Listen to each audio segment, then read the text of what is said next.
Hello ladies and gentlemen, Top Hat Gaming Man here, and if you've been watching my channel for a while, you will be well aware of my negative attitude aimed at the Nintendo Switch and all the Wii U ports that are available on the system.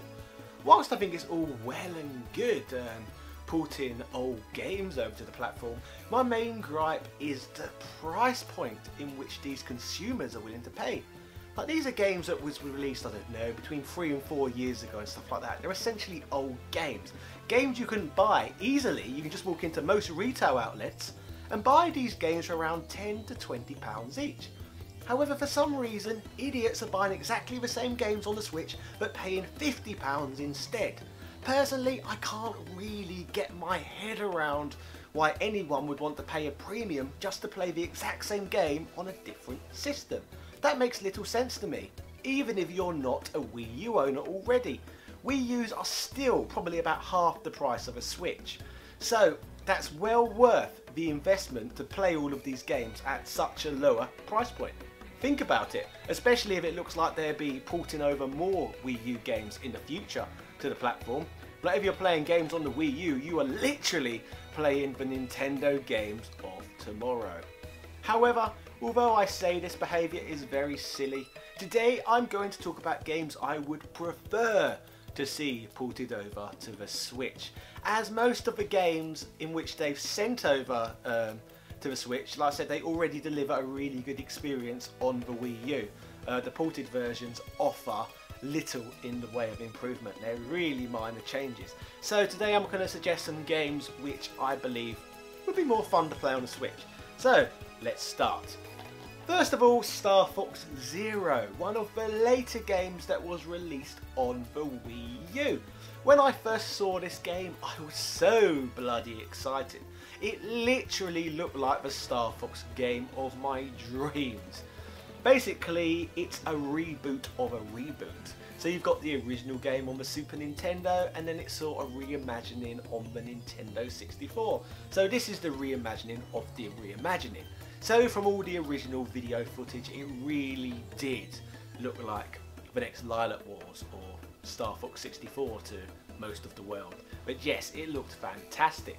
However, as we got closer to the release, Nintendo decided to do a barrel roll and basically implement motion controls into the game for the sake of motion controls. Now, I can see what they were trying to do, obviously, by having the Wii U controller act as a second screen. It was a bit like having, I don't know, a screen in a fighter jet, like the X-Wings in Star Wars, for example, where Luke has the screen at the bottom and then he can look into things like that. But doing that in real life isn't much fun, really, and it's pretty difficult and annoying. So yes, the motion controls in that game are just... yes, they're horrible. They're absolutely horrible. It makes the game an unenjoyable experience. And it's such a shame because the game looks like it could be so much fun if there was just a way of turning the bloody motion controls off and you could just play it like a normal game. But you can't, because Nintendo always decide to go for the old marketing philosophy, the customer is never right. Which does pan out well a lot of the time in business. Because rather than just catering to the consumer and releasing whatever product they essentially want you to release, Nintendo like to think outside of the box and try and think of something the consumer could never even have dreamed of. They like to think of things for the consumer to look at and then think, wow, I bloody want that. So yes, they're trying to be yes, they're trying to be in front of the game, like Steve Jobs, I suppose. I think he's always gone with that philosophy as well. So yes, that's what I'd like to see. I would like to see Star Fox Zero ported over to the Switch with the horrible motion controls completely ditched.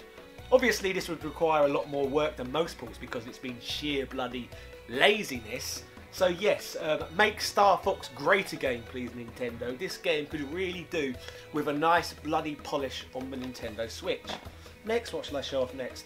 We go back another generation. Let's go to the Wii, because like I said, having games ported from one generation to the next, I've just bloody played those games. So give me a game from 2 generations back instead. let's have a Switch version of The Legend of Zelda for Skyward Sword. This game, if you play it, again, it's got a lot of potential. This game could have been a bloody good Zelda game. But once again, it's completely ruined by needless motion controls. Now, again, the ideas behind it was very good, like swishing a sword around. Yes, that could have been very intriguing, and that looks like it could have potentially have been fun in a Zelda game. However, once again, in practice, it's kind of a barrier to the gaming experience. Like, if I want to sit down and play a long game like Zelda, I want to be able to kick back. I want to be able to relax. I don't want to be swishing around like some bloody moron through my entire playthrough. So again, it would have been nice if they had an option in the game to turn the motion control off. However, that wasn't the case. So for the same reason as Star Fox Zero, I would like to see this game ported over to the Nintendo Switch in a better form.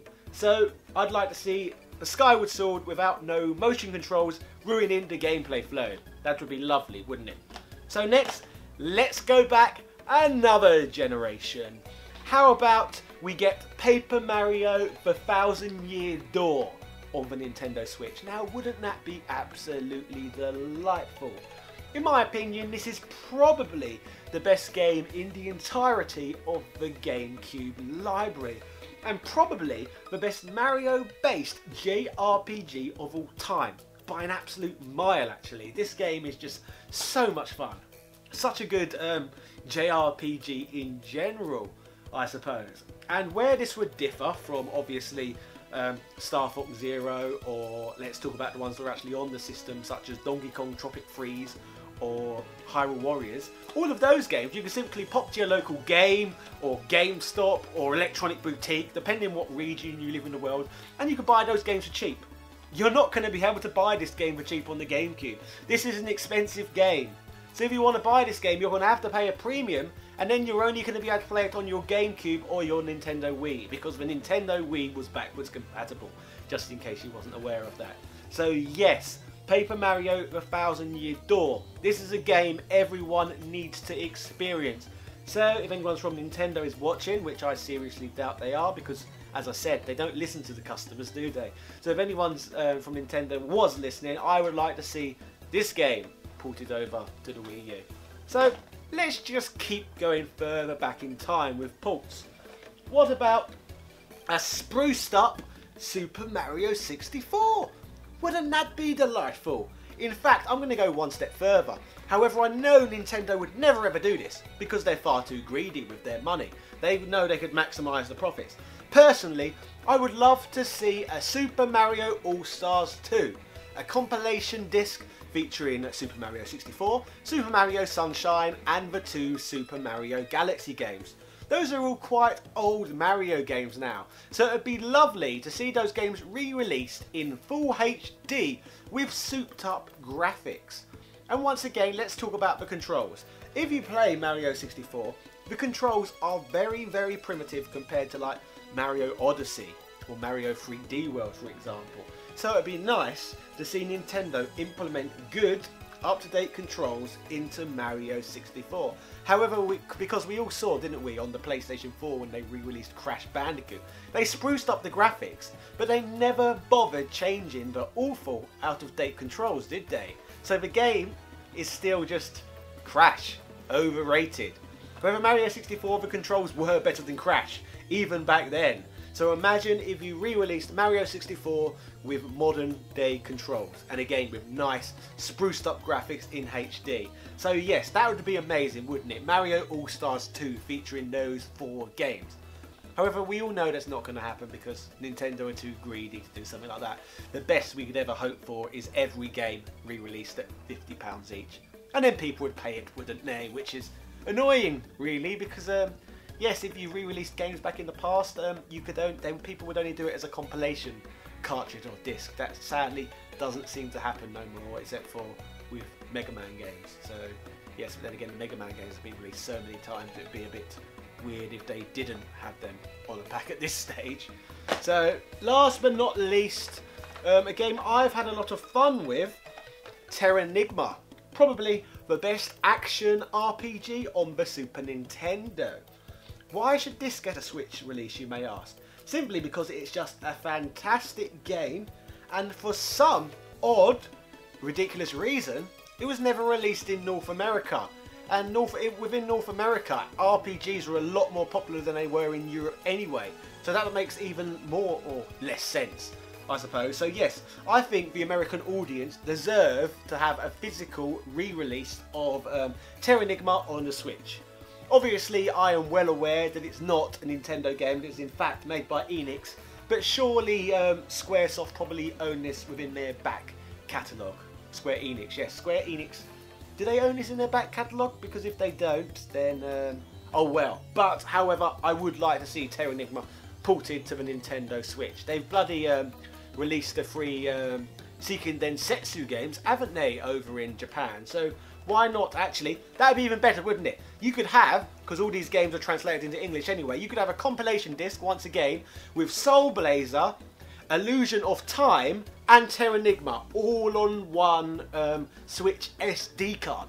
Wouldn't that be fantastic, eh? So, as you can hear, ladies and gentlemen, I would be a far more interesting leader of Nintendo than anyone within the current regime. I think I would offer the people what they want, more so than just a load of old Wii U ports which can still be experienced.